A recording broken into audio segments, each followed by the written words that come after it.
Hello friends, कैसे हैं आप सब। बहुत बहुत स्वागत है आपका हमारे YouTube channel study with smartness में। आज के इस वीडियो में हम देखने वाले हैं दोस्तों, हीट, टेम्परेचर आदि से संबंधित जितने भी सामान्य ज्ञान, जीएस से संबंधित, हमारे जीके से संबंधित जो भी क्वेश्चंस हैं उन सब के बारे में आज हम जानने वाले हैं। और ये दोस्तों, ये जो भी क्वेश्चंस है आपके लिए हम लेकर आए हैं वो पिछले एग्जाम पॉइंट ऑफ व्यू से भी इंपॉर्टेंट है और अभी के भी, क्योंकि ये सारे क्वेश्चन किसी न किसी एग्जाम में पहले आ चुके हैं। प्रीवियस ईयर के जो क्वेश्चन पेपर्स हैं दोस्तों, उसको देखकर ही हमने ये सारे क्वेश्चन इंक्लूड किए गए हैं।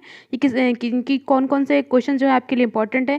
फिर दोस्तों स्टार्ट करते हैं आज का हमारा पहला क्वेश्चन, जिसमें हमारा पहला क्वेश्चन है, वस्तु को गर्म करने पर उसके अणुओं की, ऑप्शंस में देख लीजिए दोस्तों, इसका आंसर क्या होगा। इसका आंसर जो होगा कि वस्तुओं को गर्म करने पर अणुओं की जो चाल है वह बढ़ जाती है। जी हाँ दोस्तों, अणुओं की जो चाल है वह बढ़ जाती है। ठीक है दोस्तों, तो आप सबको जैसा ही पता है कि जैसे ही हम किसी भी अणु को, किसी भी तत्व को गर्म करते हैं तो उनके मध्य जो है बंध आपस में ढीले पड़ जाते हैं और वो एक दूसरे से दूर भागने लगते हैं, जिस वजह से उनकी गतिज ऊर्जा, काइनेटिक एनर्जी में वृद्धि हो जाती है। आगे बढ़ते हैं नेक्स्ट क्वेश्चन में। नेक्स्ट क्वेश्चन है हमारा, किस ताप का, किसी वस्तु का ताप किसका सूचक होता है। जो किसी वस्तु का ताप है वह किसका सूचक होता है।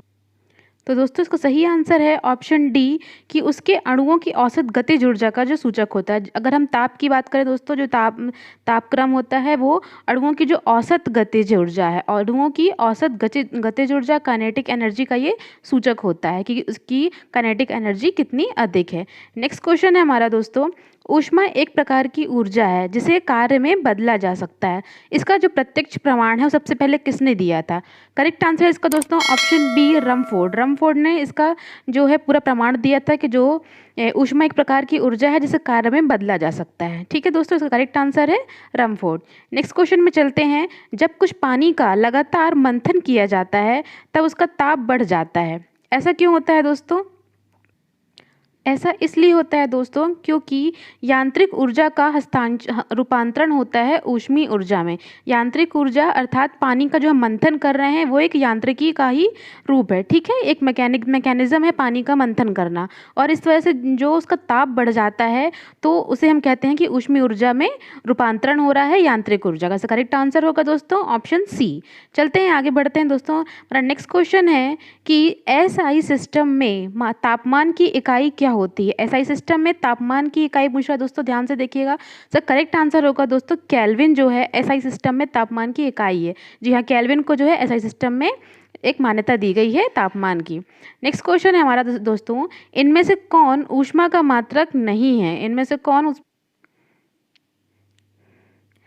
ऊष्मा का मात्रक नहीं है दोस्तों। तो करेक्ट आंसर होगा डिग्री सेल्सियस। जी हाँ दोस्तों, आपको फर्स्ट वीडियो में ही बताया गया था हीट टेम्परेचर से संबंधित कि जो डिग्री सेल्सियस है वो तापमान का मात्रक है। जी हाँ, टेम्परेचर जो है उसे हम डिग्री सेल्सियस में नापते हैं। इसके अलावा जो भी ये कैलोरी है, किलो कैलोरी और जूल है, यही ऊष्मा के मात्रक कहलाते हैं। कैलोरी, ठीक है दोस्तों, डिग्री सेल्सियस जो है तापमान का मात्रक है। नेक्स्ट क्वेश्चन है हमारा, निम्नलिखित द्रवों में कौन सा जो है ऊष्मा का बहुत अच्छा चालक कहलाता है। एग्जाम पॉइंट ऑफ व्यू से इंपॉर्टेंट भी है दोस्तों, कई बार पिछले एग्जाम्स में आ चुका है ये वाला क्वेश्चन। तो इसका करेक्ट आंसर होगा पारा। पारा जो है ऊष्मा का बहुत ही अच्छा सुचालक माना गया है। ठीक है दोस्तों, आगे बढ़ते हैं हमारे क्वेश्चन में। नेक्स्ट क्वेश्चन है हमारा, मिट्टी के बर्तन, मिट्टी के घड़े में निम्न में से किस क्रिया के कारण जल ठंडा रहता है। किस क्रिया के कारण जल है ठंडा रहता है। ये भी बहुत ही इंपॉर्टेंट क्वेश्चन दोस्तों। इसका करेक्ट आंसर होगा वाष्पीकरण। वाष्पीकरण, एवेपोरेशन जो क्रिया है उसके कारण ही मिट्टी के जो घड़ा है, मिट्टी के बर्तन रहते हैं, उसमें जल है वो ठंडा रहता है। ठीक है दोस्तों, आगे बढ़ते हैं। एक आदर्श कंडक्टर का थर्मल प्रतिरोध क्या होता है। पहली बात तो ये है दोस्तों कि एक कंडक्टर क्या होता है, आदर्श कंडक्टर और प्रतिरोध क्या है, दो चीज़ें आपको समझना बहुत ज़रूरी है। आदर्श कंडक्टर क्या होता है, जिसे हम कहते हैं हिंदी में सुचालक। एक बहुत ही अच्छा सुचालक क्या कहलाता है, जो अपने में से पूरी की पूरी एनर्जी, पूरी की पूरी जो ऊष्मा है वो अपने से गुजरने दे या फिर अपने तक ग्रहण करे और आगे ट्रांसफ़र करे, वही सुचालक कहलाता है। ठीक है, और थर्मल प्रतिरोध, प्रतिरोध क्या होता है, थर्मल प्रतिरोध, प्रतिरोध मतलब कि रुकावट। ठीक है दोस्तों, प्रतिरोध का सीधा मतलब होता है रुकावट से। तो थर्मल प्रतिरोध मतलब कि ऐसा हमें इन ऑप्शन में से बताना है कि एक आदर्श कंडक्टर का जो थर्मल प्रतिरोध क्या होगा। जैसे कि हमने बताया दोस्तों, सुचालक जो होता है वो रुकावट का जस्ट अपोजिट है, तो इसलिए एक आदर्श कंडक्टर या सुचालक में जो थर्मल प्रतिरोध होता है दोस्तों वो शून्य होता है। जी हाँ, तो करेक्ट आंसर होगा शून्य। एक आदर्श जो कंडक्टर है, आदर्श है कंडक्टर उसका थर्मल प्रतिरोध शून्य होता है। ठीक है, आगे बढ़ते हैं दोस्तों। वह सतह जो किसी दिए गए तापमान पर अधिक ऊष्मा का विकिरण करती है वो कौन सी है? करेक्ट आंसर होगा option D, black and rough. जैसा कि सबको पता है दोस्तों, जो ब्लैक कलर है, डार्क कलर होते हैं, वो ऊष्मा के बहुत अच्छा अवशोषण करते हैं। ठीक है, तो ऊष्मा का विकिरण की बात हो रही है। वैसे जो दिए गए तापमान पर अधिक ऊष्मा का विकिरण करती है वो ब्लैक कलर, और रफ, रफ मतलब कि खुरदुरी सतह, खुरदुरी सतह भी जो होती है वो ऊष्मा का बहुत अच्छा विकिरण करती है। नेक्स्ट क्वेश्चन है हमारा, न्यूनतम और अधिकतम थर्मामीटर के निर्माण में किन दो तरल पदार्थों का उपयोग किया जाता है? इसमें दो क्वेश्चन एक साथ दोस्तों, न्यूनतम भी पूछा है और अधिकतम पूछा है। न्यूनतम थर्मामीटर में जो दोस्तों पारे का, और अधिकतम थर्मामीटर में शराब का यूज़ किया जाता है। इन दो तरल पदार्थों का यूज़ किया जाता है दोस्तों। तो इसका करेक्ट आंसर होगा पारा और शराब। पारे और शराब में जो न्यूनतम और अधिकतम थर्मामीटर में इसका उपयोग किया जाता है तरल पदार्थों में। चलिए बढ़ते हैं नेक्स्ट क्वेश्चन में। नेक्स्ट क्वेश्चन है हमारा, निम्न तरंगों में से किसे ऊर्जा की तरंगे कहा जाता है? ऊष्मा ऊर्जा की तरंगे किसे कहा जाता है दोस्तों? या फिर ये क्वेश्चन एक तरह से और घुमा कर सकता है कि सबसे अधिक ऊष्मा जो होती है, ऊर्जा होती है, वो किस तरह की तरंगों में पाई जाती है? करेक्ट आंसर होगा इसको दोस्तों ऑप्शन बी, इंफ्रारेड तरंगे। इंफ्रारेड तरंगे, या फिर इसे हम कहते हैं अवरक्त प्रकाश किरणें, अवरक्त तरंगे। ठीक है दोस्तों, तो ऊष्मा ऊर्जा की तरंगे किसे कहा जाता है? इंफ्रारेड तरंगों को कहा जाता है। बढ़ते हैं नेक्स्ट क्वेश्चन में हमारा दोस्तों है, ये भी बहुत ही इंपॉर्टेंट क्वेश्चन दोस्तों, कई बार एग्जाम्स में आपको देखने मिला होगा। प्रेशर कुकर में वाष्प के दबाव में वृद्धि होने के कारण खाना पकाना तेज हो जाता है, ऐसा क्यों होता है? ऐसा क्यों होता है दोस्तों? तो ऐसा इसलिए होता है कि वहाँ पे जो क्वथनांक है, प्रेशर कुकर के अंदर का जो बॉइलिंग पॉइंट है, वो क्वथनांक बढ़ जाता है। जी हाँ, क्वथनांक बढ़ने के कारण क्या होता है, प्रेशर कुकर में दबाव अधिक बन जाता है। इस प्रेशर कुकर में जो है दबाव अधिक बन जाता है दोस्तों, और इसमें जो रखी दाल है और जो भी खाना है वो आसानी से पक जाता है, क्योंकि इसके अंदर का जो क्वथनांक है बढ़ जाता है। क्वथनांक बढ़ने पर उसके अंदर की ऊष्मा जो है, ऊर्जा है, वो और अधिक उसमें समाविष्ट हो जाती है। करेक्ट आंसर होगा ऑप्शन डी, क्वथनांक बढ़ जाता है। नेक्स्ट क्वेश्चन है, निम्नलिखित में से कौन सा थर्मामीटर 1250 डिग्री सेंटीग्रेड के आसपास तापमान मापने के लिए पसंद किया जाता है? बहुत ही इंपॉर्टेंट है दोस्तों। इसमें देखिए पूछा गया है कि जो 1250 डिग्री सेंटीग्रेड का तापमान यदि हमें नापना है तो हम किस तरह के थर्मामीटर का यूज़ करेंगे? तो करेक्ट आंसर है ऑप्टिकल पायरोमीटर। जी हाँ, ऑप्टिकल पायरोमीटर थर्मामीटर का हम यूज़ करते हैं। नेक्स्ट क्वेश्चन है हमारा, एक कमरे में एक धातु की मेज पर एक गर्म चाय का कप गर्म होता है, वो किस कारण से होता है? देखिए दोस्तों, एक जो चाय का कप रखा हुआ है, सपोज ये हमारा चाय का कप है, ओके, तो इसमें किस तरह का जो क्या कहते हैं, ऊर्जा का संचरण, ऊष्मा का संचरण किस तरह से होता है? सर करेक्ट आंसर होगा दोस्तों उपरोक्त सभी, अर्थात कि इस जो चाय के कप में चालन भी होता है, ठीक है, संवहन भी होता है और विकिरण भी होता है। ये तीनों ही तरह की ऊर्जा संचरण की घटनाएं इस प्याले के कप में होती हैं। ठीक है दोस्तों, आगे बढ़ते हैं। किस तापमान पर सेल्सियस और फ़ारेनहीट समान होते हैं? यही बहुत ही फेमस क्वेश्चन है दोस्तों। आप सबको, अगर आपने एक बार भी पढ़ाई की है तो ये क्वेश्चन आपको कहीं ना कहीं जरूर देखने मिला होगा। तो करेक्ट आंसर है -40 डिग्री सेंटीग्रेड। -40 डिग्री सेंटीग्रेड में दोस्तों सेल्सियस और फ़ारेनहीट एक जैसे तापमान पर होते हैं। नेक्स्ट क्वेश्चन है 17, वाष्प इंजन में उबलते हुए जल का तापमान किस कारण से उच्च हो सकता है? किस कारण से उच्च हो सकता है? तो इसका आंसर होगा दोस्तों, बॉयलर के अंदर उच्च दाब हो जाता है। वही चीज़ जैसे कि प्रेशर कुकर में अप्लाई होता है दोस्तों, वही चीज़ बॉयलर में भी अप्लाई होता है कि अंदर का जो बॉयलर के अंदर का उच्च दाब हो जाता है, जिस वजह से उबलते हुए जल का तापमान उच्च हमें समझ में आता है। ठीक है दोस्तों, आगे बढ़ते हैं। शीतकाल में हैंडपंप का जो पानी है वह गर्म रहता है, ऐसा किस लिए होता है? तो ऐसा इसलिए होता है दोस्तों क्योंकि पृथ्वी के भीतर तापमान जो होता है वायुमंडल के तापमान से अधिक होता है। जैसा कि दोस्तों हमने आपको हमेशा बताया है कि जो तापांतर होता है वायुमंडल में और किसी वस्तु में, उसके बीच में जो अंतर होता है उसके कारण ही हमें ठंडी और गर्मी का एहसास होता है। ठीक है, ठंडा और गर्म महसूस होता है। तो जो शीतकाल में हैंडपंप का जो पानी होता है वो हमारी धरती के अंदर से, पृथ्वी के अंदर से आता है, और पृथ्वी के अंदर का तापमान जो होता है वो वायुमंडल के तापमान से ज़्यादा होता है। वायुमंडल का तापमान जो है ठंडी में बहुत कम होता है, सपोज 12 डिग्री 15 डिग्रीज होता है, लेकिन जो धरती के अंदर का तापमान होता है वो उससे बहुत अधिक होता है। इसलिए जो पृथ्वी के अंदर का तापमान वायुमंडल के तापमान से अधिक होने के कारण ही हमें शीतकाल में हैंडपंप का पानी जो है गर्म महसूस होता है। आगे बढ़ते हैं दोस्तों नेक्स्ट क्वेश्चन में हमारा, जलप्रपात के अधस्थल पर जल का तापमान ऊपर की अपेक्षा अधिक होने का कारण क्या होता है?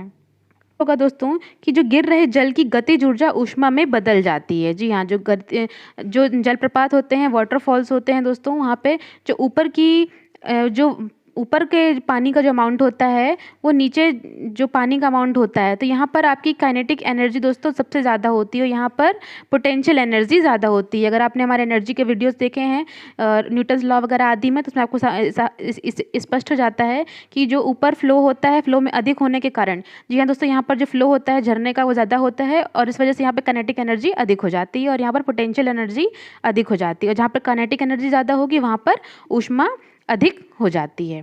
ठीक है, आगे बढ़ते हैं दोस्तों। 20th क्वेश्चन है हमारा, गर्मियों में ताप 46 डिग्री सेंटीग्रेड हो जाने पर भी ऊँट गर्मी से राहत महसूस करता है, ऐसा क्यों है? क्योंकि जो दोस्त ऊँट है उसके अंदर एक वो होता है, एक तरह की फीचर्स होता है दोस्तों, इसमें अपने शरीर के ताप को 42 डिग्री सेंटीग्रेड तक बढ़ाकर रख लेता है। जी हाँ दोस्तों, अपने शरीर के ताप को 42 सेंटीग्रेड तक बढ़ाकर रख लेता है। नेक्स्ट क्वेश्चन है हमारा, निम्नलिखित तापमापियों में से किसे पायरोमीटर कहा जाता है?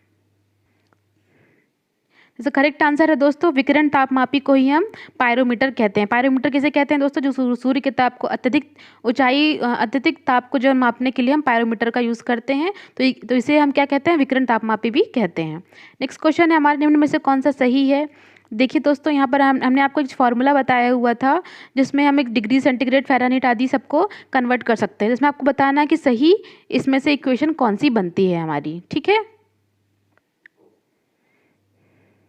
तो यहाँ पर दोस्तों हमारा जो ऑप्शन बी है वो सही है। F-32/9 is equal to C/5, ये हमारी इक्वेशन सही है दोस्तों। ये फ़ारेनहीट और सेंटीग्रेड के बीच में रिलेशन को दर्शाता है, जिसमें हम किसी भी अगर हमें फ़ारेनहीट में वैल्यू दी हुई तो हम सेंटीग्रेड में कन्वर्ट कर सकते हैं। आगे बढ़ते हैं दोस्तों। न्यूनतम संभव ताप क्या होता है? न्यूनतम संभव ताप या फिर हम जिसे कहते हैं परम शून्य ताप, जैसे कि सही आंसर दोस्तों ऑप्शन ए -273 डिग्री सेंटीग्रेड को हम परम शून्य ताप या फिर न्यूनतम संभव ताप कहते हैं।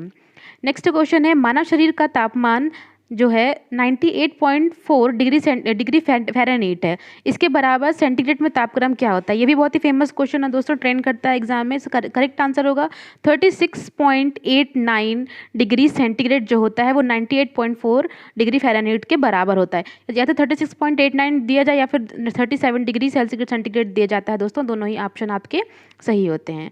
नेक्स्ट क्वेश्चन है, दिल्ली में जल का क्वथनांक 100 डिग्री सेंटीग्रेड है, तो मसूरी में जल का क्वथनांक क्या होगा? देखिए दोस्तों, सबसे पहले तो इसमें थोड़ा सा ज्योग्राफी का आपको जानना ज़रूरी है कि जो दिल्ली है वो लगभग एक प्लेन प्लेटूज़ में है, ठीक है, और जो मसूरी है वो एक हिली एरिया है। हिली एरिया कहने का मतलब है दोस्तों कि ये ऊंचाई पर स्थित है जो मसूरी है, ठीक है। अगर और हमें सबको पता है कि जैसे जैसे हम ऊंचाई पर बढ़ते जाते हैं वायुमंडल का दाब वहाँ पर बढ़ता जाता है, और जहाँ पर दाब बढ़ता जाएगा वहाँ पर क्वथनांक भी बढ़ता जाता है। इसलिए अगर जल का क्वथनांक दिल्ली में 100 डिग्री सेंटीग्रेड है तो वो मसूरी में 100 डिग्री सेंटीग्रेड से अधिक हो जाता है, ठीक है दोस्तों। 100 डिग्री सेंटीग्रेड से कम हो जाता है, क्योंकि वहाँ पर दाब बढ़ जाता है, वहाँ पर दाल जो है जल्दी उबलने लगती हैं। नेक्स्ट क्वेश्चन है, बोलोमीटर मापन की एक युक्ति है। बोलोमीटर मापन किसकी युक्ति है दोस्तों? तो दोस्तों बोलोमीटर मापन की जो युक्ति है वो ऊष्मीय विकिरण के लिए नापने के लिए एक युक्ति बनाई गई है, बोलोमीटर। नेक्स्ट क्वेश्चन, निम्न में से कौन सा ऊष्मा का सबसे अच्छा सुचालक है? इसका करेक्ट आंसर है दोस्तों समुद्र का पानी जो है ऊष्मा का सबसे अच्छा सुचालक माना गया है। इन ऑप्शंस की बात करें दोस्तों, ऑप्शंस में से है जो समुद्र का पानी है वो सबसे अच्छा सुचालक माना जाता है। नेक्स्ट क्वेश्चन है हमारा, सुबह का सूरज इतना गर्म नहीं होता जितना कि दोपहर का, ऐसा क्यों होता है? ठीक है दोस्तों, तो इसके लिए आपको ये एक इमेज दिखाई गई है दोस्तों।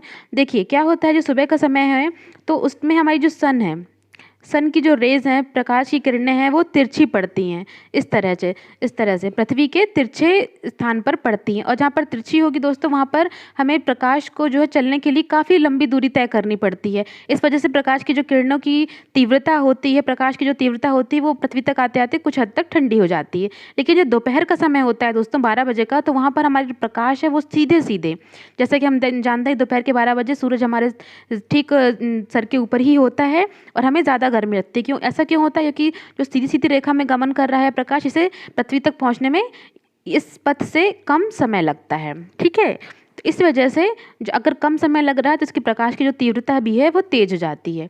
तो इसलिए इसका करेक्ट आंसर होगा दोस्तों कि सुबह के समय सूरज की किरणों को अंतरिक्ष में अधिक दूरी तय करनी पड़ती है। इसलिए ऐसा होता है।